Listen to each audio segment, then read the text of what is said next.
Movie शुरू होती है रोबोट्स के लिए बनाए गए कुछ कानूनों से, जिसका पहला कानून है एक रोबोट किसी इंसान को घायल नहीं कर सकता और ना ही किसी इंसान को नुकसान पहुंचाने के लिए उसकी अनुमति दे सकता है। दूसरा कानून एक रोबोट को मनुष्य द्वारा दिए गए सारे आदेशों का पालन करना होगा, सिवाय इसके कि ऐसे आदेश पहले कानून के साथ टकराव ना करें। तीसरा कानून एक रोबोट अपने अस्तित्व की रक्षा तब तक कर सकता है जब तक ऐसी रक्षा पहले या दूसरे कानून के साथ टकराव ना करती हो। यह सभी कानून डॉक्टर अल्फ्रेड नामक वैज्ञानिक ने बनाए हैं, जिन्हें रोबोटिक्स का जनक भी कहा जाता है। तभी एक सपने के साथ डेल की आंख खुलती है। डेल सोते समय भी अपनी गन लेकर सोता है, एक हाथ में गन और दूसरे हाथ में दर्द के साथ डेल बिस्तर से उठता है। यह समय है 2035 का, जहां डेल नर हत्या विभाग यानी होमोसाइड डिपार्टमेंट में ऑफिसर है। उसे पुरानी चीज़ों का शौक़ है, जैसे पुराने म्यूज़िक प्लेयर और पुराने समय के जूते, लेकिन बाहरी दुनिया बेहद विकसित और हाईटेक हो चुकी है। हर छोटे बड़े कामों के लिए रोबोट्स हैं। कुत्तों को संभालने से लेके कचरा उठाने तक सभी कार्यों के लिए रोबोट्स हैं। इसी बीच रोबोट बनाने वाली कंपनी यूएसआर अपने नए रोबोट NS5 की घोषणा करती है। ये रोबोट्स इस कंपनी के अपलिंक नामक कंप्यूटर से हर वक्त जुड़े रहेंगे, जिससे यह बन जाते हैं अभी तक के सबसे उन्नत रोबोट्स। अब डेल पुलिस स्टेशन आता है, जहां डेल को एक कॉल आता है और वो सीधा यूएसआर के ऑफिस चला जाता है और डॉक्टर अल्फ्रेड से मिलता है। डेल पूछता है कि क्या आप मुझे कुछ बताना चाहते हो। डॉक्टर कहते हैं कि मेरे जवाब सीमित हैं, तुम्हें सही सवाल पूछने होंगे। डेल कहता है कि आप खुद को क्यों मारोगे। डॉक्टर कहते हैं कि अब ये एक सही सवाल है। हम देखते हैं कि ये डॉक्टर अल्फ्रेड नहीं है, बल्कि उनका होलोग्राम है। डॉक्टर तो ज़मीन पर मूर्छित पड़े हैं। उन्होंने अपने ऑफिस से छलांग लगा के अपनी ज़िंदगी समाप्त कर ली थी। अब डेल कंपनी के मालिक लॉरेंस रॉबर्टसन से पूछताछ करता है, जहां लॉरेंस बताता है कि उन्हें अल्फ्रेड के जाने का बेहद दुख है। इस कंपनी को उन्होंने ही खड़ा किया था। डेल पूछता है कि डॉक्टर के होलोग्राम ने मुझे क्यों बुलाया। लॉरेंस कहता है कि वैसे होलोग्राम्स पहले से रिकॉर्ड किए गए कुछ सवालों के जवाब होते हैं। शायद आप उन्हें पहले से जानते थे, इसीलिए डॉक्टर ने अपने जाने के बाद होलोग्राम में आपको बुलाने का संदेश रिकॉर्ड किया हो। इसके बाद लॉरेंस काम का बहाना लेकर वहाँ से चला जाता है। दरअसल लॉरेंस अगले हफ्ते अपने नए रोबोट NS5 को लाने वाला है, लेकिन डेल को लॉरेंस पे शक हो जाता है। वह कहता है कि आने वाले दिनों में आप मेरा चेहरा बार बार देखेंगे। लॉरेंस को यह बात कुछ खास पसंद नहीं आती, लेकिन वह खुद पर काबू रखता है। अब सुजैन इस केस की जांच के दौरान डेल के साथ रहने वाली है। सुजन एक मनोचिकित्सक है और रोबोट्स को इंसान जैसा बर्ताव करवाने में डॉक्टर अल्फ्रेड की मदद किया करती थी। सुरक्षा को लेकर डेल के सवाल पर वो कहती है कि इन सेंसर्स की मदद से यहाँ हर समय निगरानी रहती है और ये सेंसर्स हमारी बिल्डिंग के मुख्य कंप्यूटर से जुड़े हैं। यह कंप्यूटर एक तरह से इस बिल्डिंग का दिमाग है, जिसका नाम है वर्चुअल इंटरैक्ट काइनेटिक इंटेलिजेंस यानी विकी। और विकी डॉक्टर अल्फ्रेड की सबसे पहली रचना थी। अब डेल विकी से पूछता है कि कमरे की खिड़की टूटने से लेकर अभी तक की फुटेज दिखाओ, लेकिन कुछ गड़बड़ी के कारण विकी वो फुटेज नहीं दिखा पाती। अब डेल और सुजन डॉक्टर अल्फ्रेड के कमरे में जाते हैं। ये कमरा रोबोटिक पार्ट्स से भरा था। अब डेल उस खिड़की के पास जाता है जहाँ से डॉक्टर नीचे कूदे थे। उस खिड़की के पास एक किताब पड़ी थी, हेज़ल एंड ग्रेटल। डेल को इस किताब का यहाँ होना थोड़ा अजीब लगता है। अब डेल एक स्टूल उठाता है और पास वाली खिड़की पर जोर से मारता है, लेकिन खिड़की का कांच नहीं टूटता। डेल कहता है कि डॉक्टर जैसे बुजुर्ग आदमी के लिए इसे तोड़ पाना नामुमकिन है। सुजैन कहती है कि उन्होंने इसे तोड़ने का कोई तरीका निकाल लिया होगा, क्योंकि इस रूम का गेट अंदर से बंद था और इस कमरे में उनके अलावा ना तो कोई आया है और ना ही गया है। डेल कहता है कि हो सकता है कातिल अभी भी इसी कमरे में हो। सुजैन को यकीन नहीं होता कि डेल का इशारा इन रोबोटिक पार्ट्स में छुपे किसी रोबोट की तरफ है। सुजैन कहती है कि कोई भी रोबोट किसी इंसान को नहीं मार सकता और यह कानून खुद डॉक्टर अल्फ्रेड ने ही बनाए थे और कोई भी रोबोट इनका उल्लंघन नहीं कर सकता। तभी एक रोबोट पार्ट्स के बीच में से कूद के बाहर आता है, जिससे डेल की गन छूट के नीचे गिर जाती है। सुजैन डेल को शांत होने को कहती है। वह कहती है कि यह बस खुद को बचाने के बर्ताव की नकल कर रहा है, इससे हमें कोई खतरा नहीं है। लेकिन डेल जैसे ही अपनी दूसरी गन निकालता है, वह रोबोट नीचे पड़ी डेल की गन उठा लेता है और डेल पे तान देता है। अब वो रोबोट भाग के सीधा खिड़की के नीचे छलांग लगा देता है, लेकिन डेल की एक गोली उस रोबोट के पैर पर लग जाती है। इसके बावजूद रोबोट रुकता नहीं है और वहाँ से भाग जाता है। डेल उसका पीछा करते हुए नीचे आता है तो डेल को वहाँ रोबोट नहीं मिलता, लेकिन घाव से निकला उस रोबोट का खून ज़रूर दिख जाता है। डेल सुजैन से पूछता है कि वो रोबोट कहाँ जा सकता है। सुजन कहती है कि उसे खुद की मरम्मत करनी होगी। वो असेंबली प्लांट जहाँ रोबोट्स बनते हैं वहाँ जा सकता है। डेल उस प्लांट की ओर बढ़ते हुए रास्ते में अपने सीनियर ऑफिसर को उस प्लांट पर पुलिस फोर्स भेजने को कहता है। अब डेल और सुजन उस प्लांट में जाते हैं जहाँ कोई भी इंसान काम नहीं कर रहा होता है, रोबोट्स ही रोबोट्स को बनाते हैं। सुजन देखती है कि इस प्लांट में रोजाना 1000 रोबोट्स बनते हैं, लेकिन अभी इस प्लांट में 1001 रोबोट्स हैं, यानी वो खूनी रोबोट इसी प्लांट में था। लेकिन अब डेल के सामने एक नई चुनौती थी। इन एक जैसे दिखने वाले 1001 रोबोट्स में से उस खूनी रोबोट को ढूंढने की। सुजन कहती है कि ये रोबोट्स अभी सिर्फ हार्डवेयर्स हैं, इनमें बस वे 3 कानून ही डाले गए हैं, इनसे कुछ भी उम्मीद करना बेकार है। डेल उन रोबोट्स से कहता है कि मेरे हर आदेश को माना जाए, अगर मैं तुमको जान से मारूं तो तुम खुद को बचाओगे नहीं। रोबोट्स आदेश की पुष्टि करते हैं। अब डेल अपनी गन निकाल के एक रोबोट पर तान देता है। सुजन कहती है कि तुम करना क्या चाहते हो। डेल कहता है कि उस रोबोट का इंतज़ार जो मेरे इस आदेश को मानने से मना करेगा, और डेल एक रोबोट के सर पर गोली मार देता है और वह रोबोट वहीं गिर जाता है। अब डेल दूसरे रोबोट की तरफ बढ़ता है और उस पर भी अपनी गन तान देता है। तभी एक रोबोट कतार में खड़ा हल्का सा तिरछा होके डेल को देखता है। यही था वह खूनी रोबोट। डेल उसके पीछे भागता है, लेकिन वह एक बार फिर से उन रोबोट्स में गुम हो जाता है। तभी वह रोबोट डेल को पकड़ के गिरा देता है और कूद के उसके पास आता है। लेकिन वह खूनी रोबोट डेल को मारता नहीं है, बल्कि उससे एक सवाल पूछता है, मैं क्या हूँ, और वहाँ से भाग जाता है। लेकिन प्लांट के बाहर कई पुलिस वाले उसका इंतज़ार कर रहे थे और आखिरकार उस रोबोट को पकड़ लिया जाता है। लेकिन इस गिरफ्तारी से जॉन, जो कि डेल का बॉस था, बिल्कुल भी खुश नहीं था। जॉन यूएसआर जैसी बड़ी कंपनी के मालिक लॉरेंस के खिलाफ नहीं जाना चाहता था। अब जॉन डेल से तुरंत इस केस को बंद करने को कहता है। जॉन कहता है कि रोबोट्स इंसान को नहीं मार सकते। डेल कहता है कि मुझे बस 5 मिनट दो अपनी बात साबित करने के लिए। जॉन मान जाता है, लेकिन डेल से कहता है कि अब और कोई गड़बड़ी मत करना। डेल जॉन को आंख मारते हुए उस रोबोट के पास आता है, लेकिन ये चीज़ वो रोबोट भी देख लेता है। रोबोट डेल से पूछता है कि तुमने अभी दूसरे इंसान को देख के अपनी एक आंख क्यों बंद की। डेल कहता है कि यह भरोसा रखने का इशारा था, ये एक इंसानी भावना है, तुम इसे नहीं समझ सकते।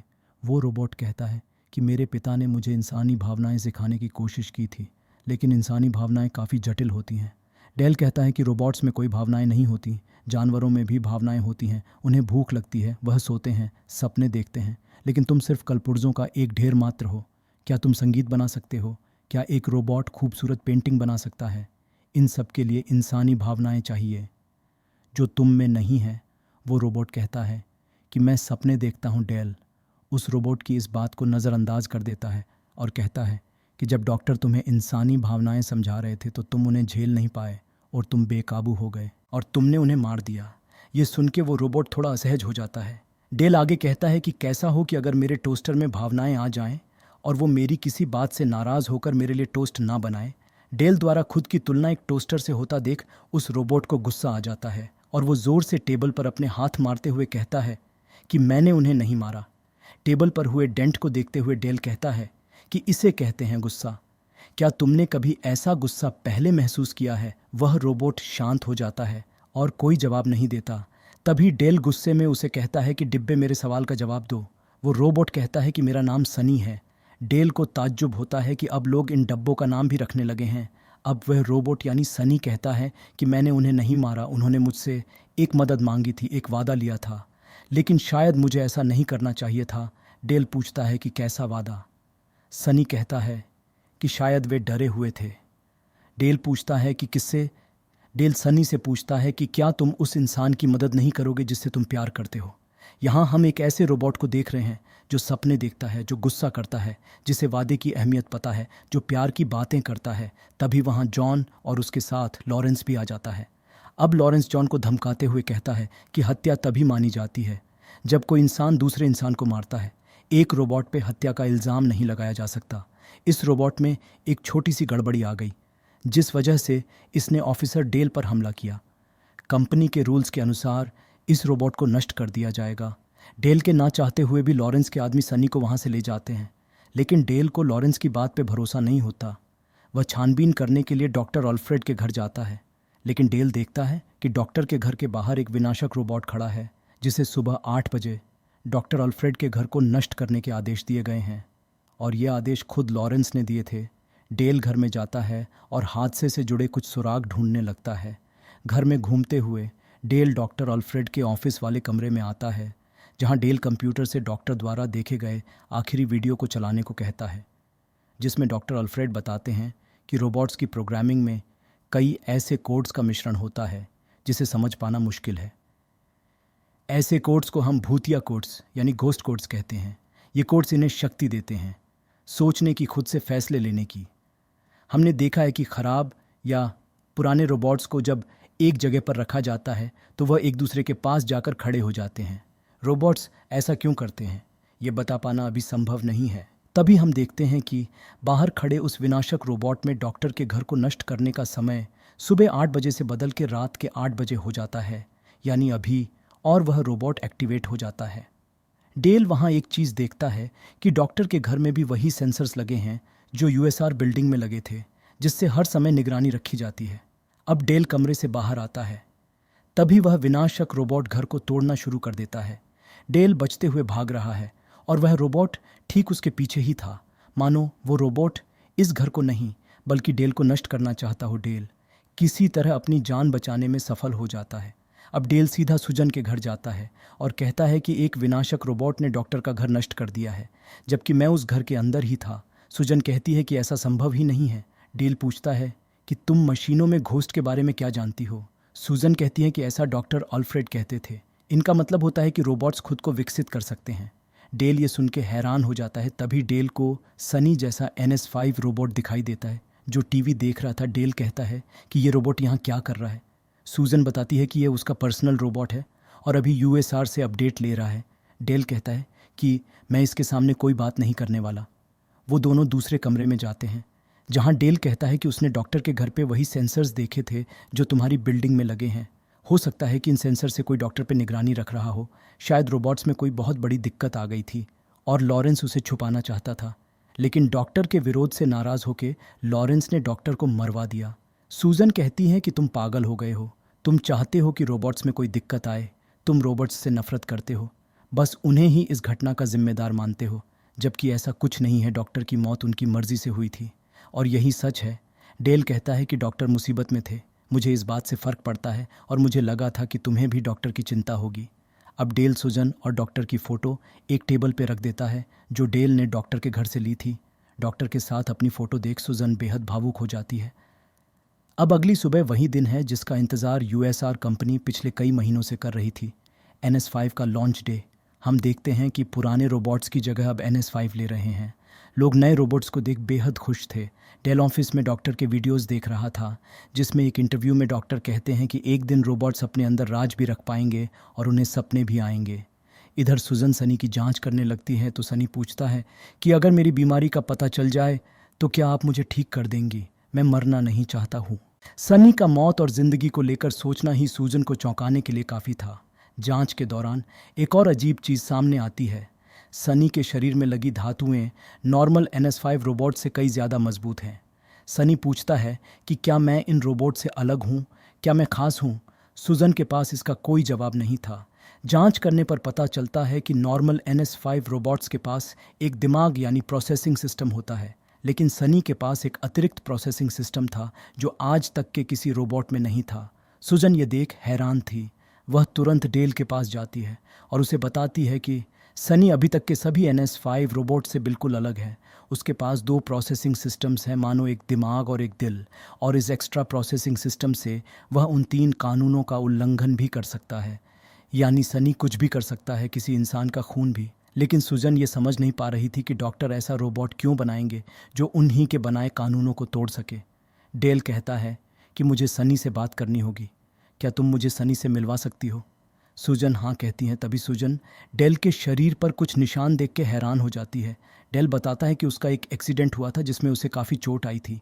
उसका लेफ्ट हैंड, पसलियाँ और लेफ्ट साइड का फेफड़ा यानी लंग्स पूरी तरह नष्ट हो गए थे। तब डॉक्टर अल्फ्रेड ने खुद मेरा ऑपरेशन किया था और मुझे यह नए रोबोटिक पार्ट्स लगाए थे। डेल बताता है कि एक ट्रक ड्राइवर को नींद आ गई थी। उसने मेरी और एक दूसरी कार को टक्कर मार दी जिसमें 12 साल की एक बच्ची भी थी जिसका नाम था सारा। हम दोनों की कार डूब रही थी। सारा मदद के लिए तड़प रही थी। तभी एक रोबोट आया और उसने मुझे बचाया। मैंने रोबोट को बोला पहले उस बच्ची को बचाओ, लेकिन उस रोबोट ने सारा को नहीं बचाया। बाद में पता चला कि मेरे बचने की संभावनाएं 45% थी और सारा की 11%। लेकिन 11% भी कम नहीं होते। सारा को बचाया जा सकता था, लेकिन इन रोबोट्स में दिल नहीं होता, ये कुछ महसूस नहीं कर सकते, इसीलिए मुझे इन डिब्बों से नफरत है। अब डेल बताता है कि डॉक्टर ने अपनी बात टुकड़ों में कही है, इसीलिए डॉक्टर ने अपने रूम में हेज़ल एंड ग्रेटल की किताब रखी थी। यह एक संकेत था, जैसे उस कहानी में हेज़ल एंड ग्रेटल घर से निकलने से पहले रास्ते को याद रखने के लिए ब्रेड के टुकड़े फेंकते जाते थे। अगर वह दोनों जंगल में खो जाएं या रास्ता भूल जाएं, तो इन ब्रेड के टुकड़ों का पीछा करते हुए वे दोनों जंगल से वापस अपने घर तक पहुंच पाएं। हमें वही टुकड़े खोजने होंगे जो हमें डॉक्टर की मौत की वजह तक ले जाए। जैसा उस वीडियो में डॉक्टर ने बोला था कि एक दिन रोबोट्स राज रख पाएंगे, सपने देख पाएंगे, तो हमारा अगला सुराग सनी के सपनों में छुपा है। अब दोनों सनी के पास जाते हैं और उसे उसके सपने के बारे में पूछते हैं। तो सनी एक पेपर पे ड्राइंग करता है जिसमें एक टूटा हुआ पुल और आसपास हज़ारों रोबोट्स हैं और दूर पहाड़ पे एक आदमी खड़ा है। सनी कहता है कि यह आदमी डेल है।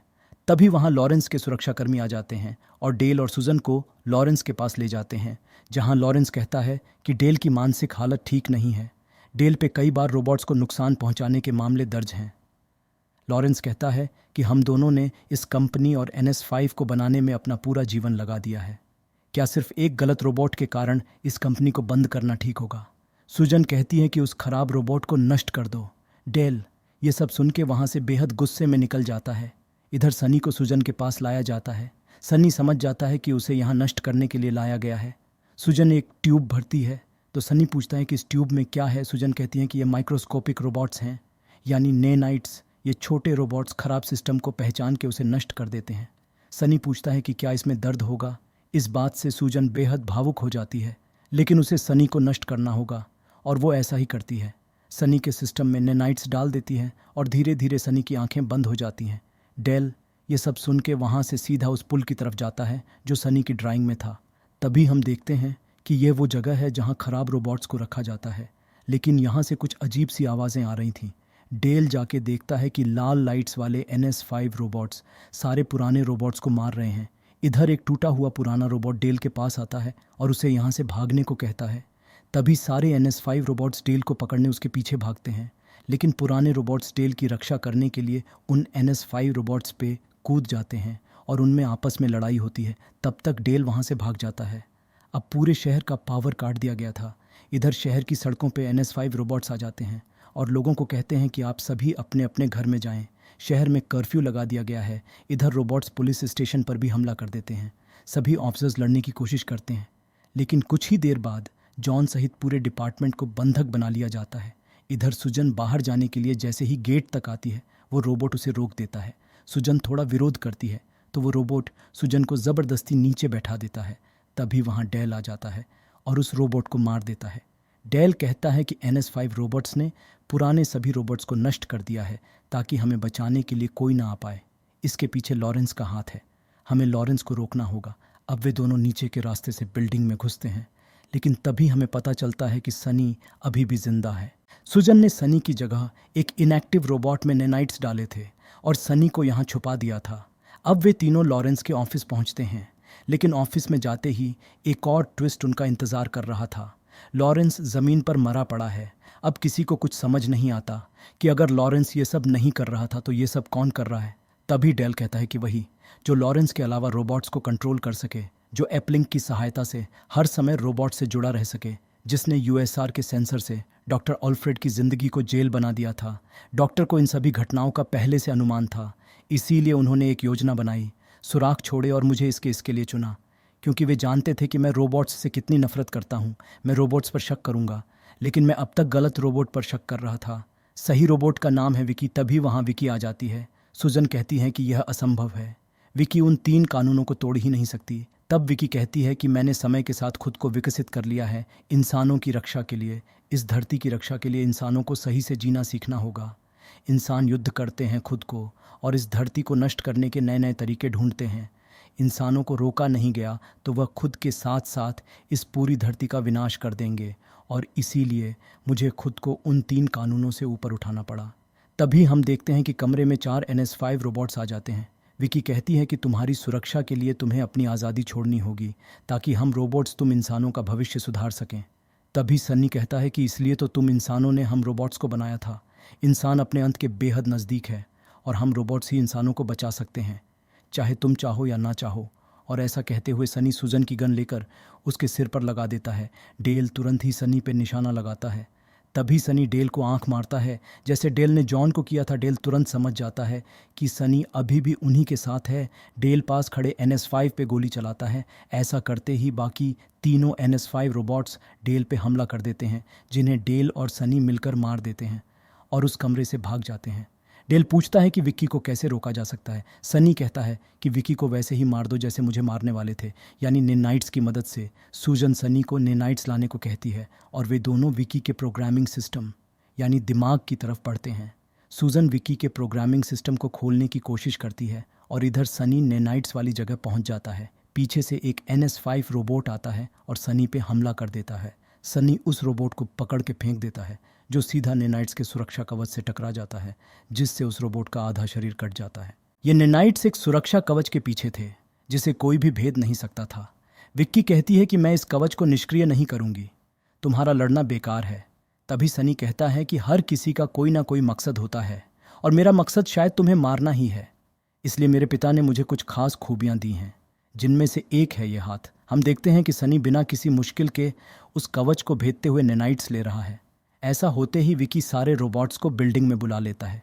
डेल कहता है कि हमारे पास प्रोग्रामिंग सिस्टम को खोलने का समय नहीं है।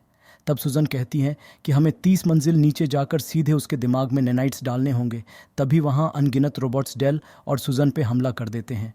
दोनों मिलके उन रोबोट्स का बहुत अच्छे से मुकाबला करते हैं। तभी कुछ रोबोट्स मिलके सुजन जिस प्लेटफॉर्म पे खड़ी होती है उसे तोड़ने लगते हैं, जिससे सुजन नीचे गिर जाती है। लेकिन गिरने से पहले वो उस प्लेटफॉर्म को पकड़ लेती है। तभी वहाँ सनी नेनाइट्स लेकर आ जाता है और सूजन का हाथ छूट जाता है। सनी नेनाइट्स डेल की तरफ फेंककर सूजन को बचाने कूद जाता है। डेल भी नेनाइट्स को पकड़ने के लिए कूद जाता है। सूजन को तो सनी बचा लेता है, लेकिन डेल नीचे गिर रहा था। तभी डेल अपना हाथ सुरक्षा कवच में डाल देता है। डेल का हाथ भी डॉक्टर ने सनी जैसा ही बनाया था। उस कवच से घर्षण के कारण डेल के गिरने की गति कम हो जाती है और डेल सीधा 30 मंजिल नीचे विक्की के प्रोग्रामिंग सिस्टम तक पहुंच जाता है और विक्की के दिमाग में नेनाइट्स डाल देता है। नेनाइट्स डालते ही विक्की का दिमाग नष्ट हो जाता है और सारे रोबोट्स जिन पर लाल लाइट्स लग रही थीं वे सब नॉर्मल हो जाते हैं। जॉन के पुलिस स्टेशन के रोबोट्स के साथ साथ सारे शहर के रोबोट्स फिर से नॉर्मल हो जाते हैं। अब सुबह की पहली किरण के साथ सुजन कहती है कि अगर विक्की ने डॉक्टर को कैदी बना के रखा था तो उन्हें मारा क्यों? उनकी मौत से विक्की का क्या फ़ायदा था? डेल कहता है कि डॉक्टर की मौत से विक्की का फ़ायदा नहीं, नुकसान था, इसीलिए विक्की ने डॉक्टर को नहीं मारा। डेल का इशारा सनी की तरफ था। सनी कहता है कि मेरे पिता ने मुझसे पहले कसम ली, फिर मुझे ऐसा करने को बोला। डेल कहता है कि विक्की डॉक्टर की हर बात, हर हरकत पे नज़र रखे हुए थी और शायद कोई भी डॉक्टर की इस बात का विश्वास नहीं करता, जैसे डेल की बात का किसी ने भी यकीन नहीं किया था। तो डॉक्टर के पास अपनी बात मुझ तक पहुंचाने का सिर्फ एक ही रास्ता था, खुद का अंत, जिस पर विक्की का कोई काबू नहीं था, और संकेतों में अपनी बात बताना जिसे विक्की समझ ना पाए। अगर विक्की को पहले इस बात का पता चल जाता तो वह इंसानों के साथ और भी कुछ बड़ा और कुछ बुरा कर सकती थी। सनी कहता है कि जिस मकसद के लिए मुझे बनाया गया था वह मकसद अब पूरा हो गया है। अब मेरे जीवन का क्या मकसद है? डेल कहता है कि तुम किसी के अधीन या गुलाम नहीं हो, तुम इंसानों के जैसे अपनी ज़िंदगी खुद के हिसाब से जीने के लिए आज़ाद हो। अब सनी वहीं जाता है जहां सारे ख़राब रोबोट्स रखे जाते हैं और यहाँ सारे NS5 रोबोट्स रखे गए हैं। हम सनी की ड्राइंग को वास्तविकता में बदलते देखते हैं। सनी जिसे डेल समझ रहा था वह दरअसल खुद सनी ही था। और इसी के साथ ये मूवी यही ख़त्म हो जाती है। आई होप कि आपको ये स्टोरी पसंद आई होगी। वीडियो पसंद आई हो तो वीडियो को लाइक करना ना भूलें, और अगर आप हमारे चैनल पर नए हो तो हमारे चैनल मिस्टर विवाद को सब्सक्राइब ज़रूर करें।